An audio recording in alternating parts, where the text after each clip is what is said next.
बिस्मिल्लाहिर्रहमानिर्रहीम। अस्सलाम वालेकुम व्यूअर्स, मैं वेलकम करती हूँ आपका अपने यूट्यूब चैनल ड्रेसिंग मेनिया पर। अपनी पिछली वीडियो में मैंने आपको इस शर्ट की फ्रंट वाले प्रिंसेस कट पैनल्स की कटिंग और स्टिचिंग बताई है।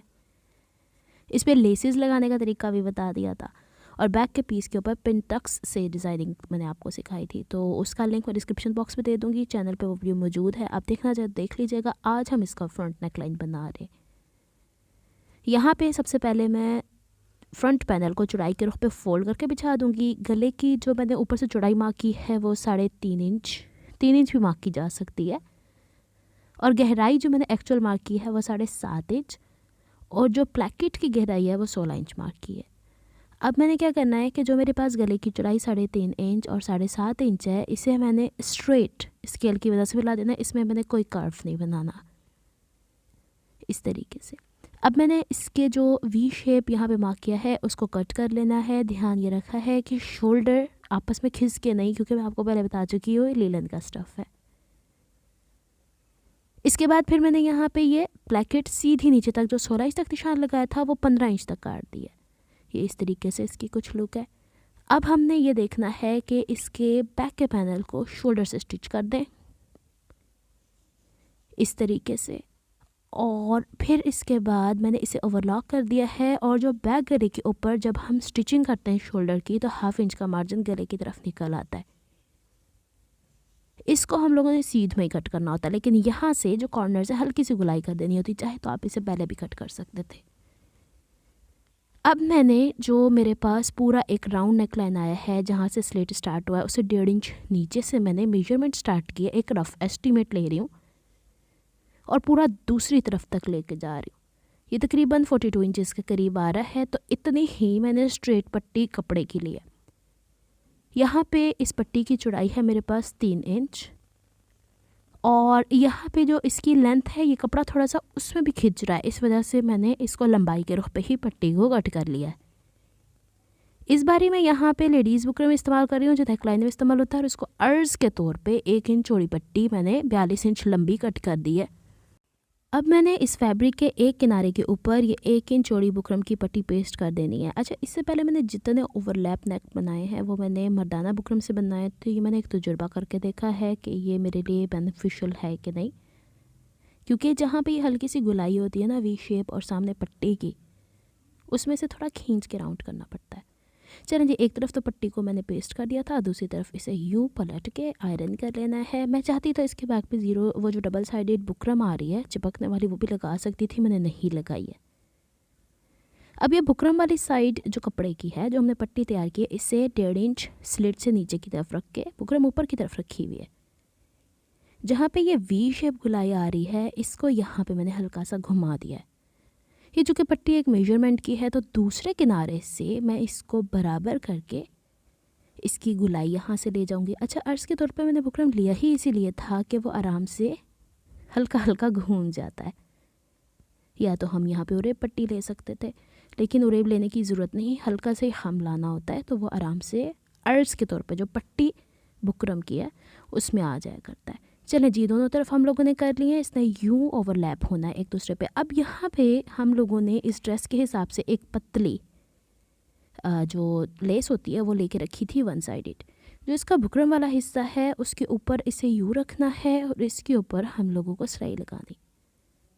इसके यहाँ जितना हिस्सा हमें छुपाना है ना, वो यहीं पे सिलाई लगा लेनी। थोड़ी सी सिलाई लगा के मैं आपको दिखा देती हूँ।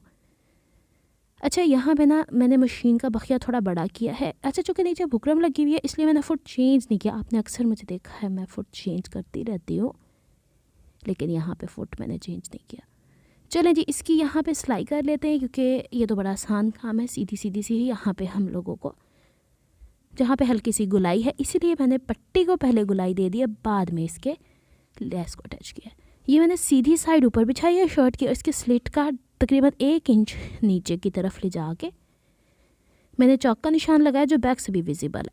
अब इससे भी नीचे 1 इंच और मैं यूँ रखूँगी, और ये जो हमने लेस को लगाते हुए बैक पे आपको सिलाई दिख रही है, इसको बराबर बराबर किनारे पे रखते जाना, इस पे सिलाई करते चले जाना है।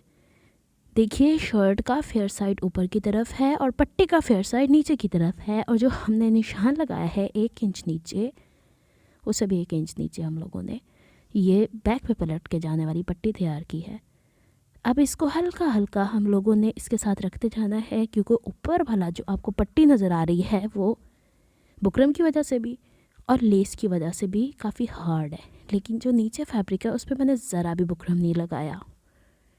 जहाँ पे गुलाई आई है वहाँ पे तो हम लोगों ने बाहर की तरफ गुलाई दी थी, लेकिन अब की दफ़ा इसे हल्का हल्का खम देंगे, क्योंकि वो गुलाई तो बाहर की तरफ थी। अब ये खम हमें अंदर की तरफ पट्टी को दे के स्टिच करना है। जहाँ शोल्डर की सिलाई आएगी वहाँ पे जो शोल्डर का मार्जिन होता है सिलाई का, वो बैक की तरफ ले जाना है। बैक के गले में खींचने के चांसेस हैं, उसे खींचना नहीं है। किसी भी कपड़े को आपके सामने मैं नहीं खींच रही हूँ, नॉर्मल सिलाई चल रही है।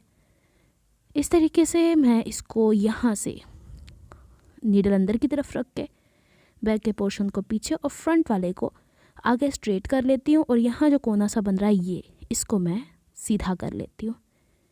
सेम इसी तरीके से हम लोग को स्टिच करके दूसरी तरफ लेके जाना है, लेकिन मैंने सारी स्टिचिंग ऐड की है ताकि आपको पता चल जाए।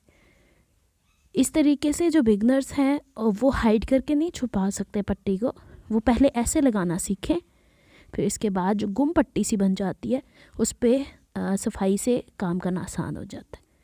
चले, इसको यहाँ से मैंने रोटेट कर लिया हुआ है और इसको यहाँ से स्टिच करते चले जाएंगे। अब तो सेम वही मेथड है ना जो हम लोगों ने किया है। अच्छा, ये जो सिलाई आ रही है ना, इसके ऊपर मैंने सारे पे ओवरलॉक कर दी हुई है, लेकिन जो बैक से होगा उसको मैं इनविजिबल पट्टी के साथ अटैच करना आपको बता दूंगी। बस ये ध्यान रखना है कि कहीं पे भी हम लोगों ने किसी भी कपड़े को खींचना नहीं है। थोड़ा टाइम टेकिंग काम होता है, क्योंकि बीच बीच में कपड़ा भी आ रहा है और फिर ऊपर से ये लीलन था। अच्छा जी, अब जो नीचे तक हम लेके जा रहे हैं स्लिट को स्टिच करते हुए, तो जहाँ तक ये पट्टी थी ना, ये वाली जहाँ से हमने सिलाई स्टार्ट की थी, वैसे तो मैंने चौक का निशान नीचे लगाया हुआ शर्ट पे, लेकिन मैंने मोड़ के आपको दिखा दी। दूसरी पट्टी भी ऐसे ही मोड़ लें और इसके ऊपर सिलाई लगा के बखिया पक्का कर लें। और अगर आपको लगता है मशीन से निकालने के बाद थोड़ा ऊपर नीचे, तो बैलेंस कर लिया करें। बैक से इसे आयरन कर लेते हैं, इसमें कोई कट वट नहीं लगना है, क्योंकि इसने खुद ही मुड़ना है इस तरीके से। और जो पीछे गले की है मैंने जो प्रेसिंग करनी है ना पलट के, मैं आपको थोड़ा सा आगे चल के दिखाती हूँ, लेकिन फ़िलहाल तो जैसे हमने सिलाई लगाई है वैसे ही करेंगे। ये मेन पॉइंट है। जो सामने स्लिट वाला है 1 इंच नीचे तक था, तो 1 इंच तो मैंने वैसे ही कट नहीं किया था ना, ज़्यादा मैंने 16 इंच की स्लिट रख के 15 इंच की थी।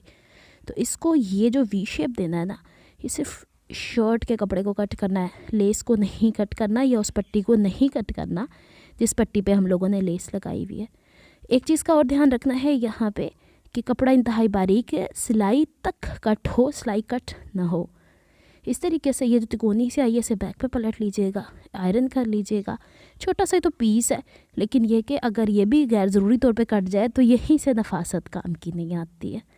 चले, इसको मैं ज़रा यूँ करके ना आयरन कर लेती हूँ, ग्लू नहीं लगा सकती थी। अब इसको यूँ बैक की तरफ पलट के शर्ट के कपड़े को थोड़ा थोड़ा अपनी तरफ खींच के इसको यहाँ पे, चूँकि ऑलरेडी मैंने गुलाई दी हुई थी, कोई झोल नहीं आएगा, तो ये आराम से प्रेस होती चली जा रही है।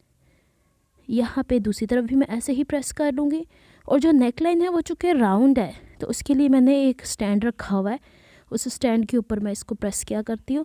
इनिशियल तो ऐसे ही होता है, बाद में जब फिर फिटिंग आ जाती है तो फिर हम नॉर्मल टेबल के ऊपर इस्त्री कर सकते हैं।